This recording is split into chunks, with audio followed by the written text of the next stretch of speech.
a lot of these examples, and some of these sisters even decide to become this. But what they become is, instead of getting married, they jump from this level all the way down to my baby's mama, and the brother jumps all the way over husband and father because my baby daddy. Now, that's another workshop that I do, whatever happened to my baby daddy. This is where the train jumped the track. See, when we see a train accident, that's not where the accident happened.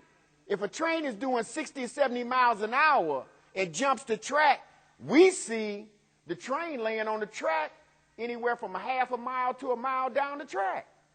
And we say, oh, it's a train accident. But that's not where the train jumped the track. Our children, if compared to trains for analogy purposes, they jump in the track somewhere in here. And I'm going to get a little deeper than that. Remember, Renald Tatum is not here to lay blame.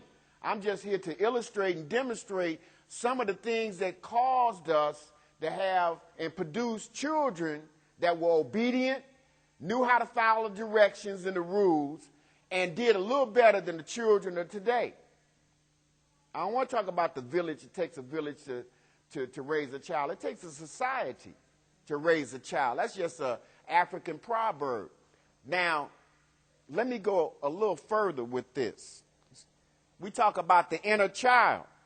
When a child is born with a heart of gold, the way of the world turns it cold. We all have an inner child. Some people that study psychology, they talk about the inner child. Also, in the last slide, I just left out the piece about Erik Erikson's early childhood development, 0 to 5.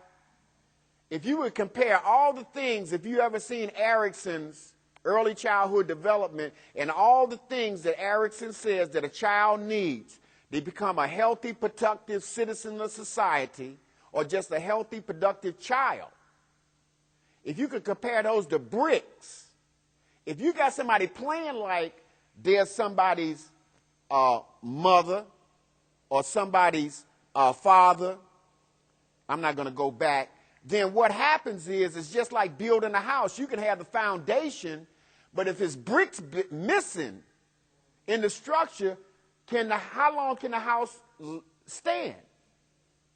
So when we look at Erikson and those essential key components that's necessary for early childhood development, if some of those bricks or those components are missing, the child is going to show up at age 5 underdeveloped. So when he shows up in kindergarten, he could possibly be a bully. He could possibly be a bully. Oh, my God, what am I doing? I don't like bells and whistles. I'm so used to doing presentations and painting pictures in people's minds through their imagination that what happens if the computer doesn't work? I don't like to be dependent. But independence has its price, too. Self-sufficiency has a price. That's another story. How do children get damaged? Well, my mother was my first teacher. If I wouldn't have followed my mother's instruction, my mother wouldn't have worked with me. I'd come in here on a wheelchair today because I would have never learned how to walk. If my mother wouldn't have spent time with me teaching me how to be potty trained, I would have came in here with a Tens on today instead of Pampers because those too small. My first teacher on the male side was my father as far as it relates to swimming. My father threw me in 11 feet of water and said, swim or die. That's not a good instructor.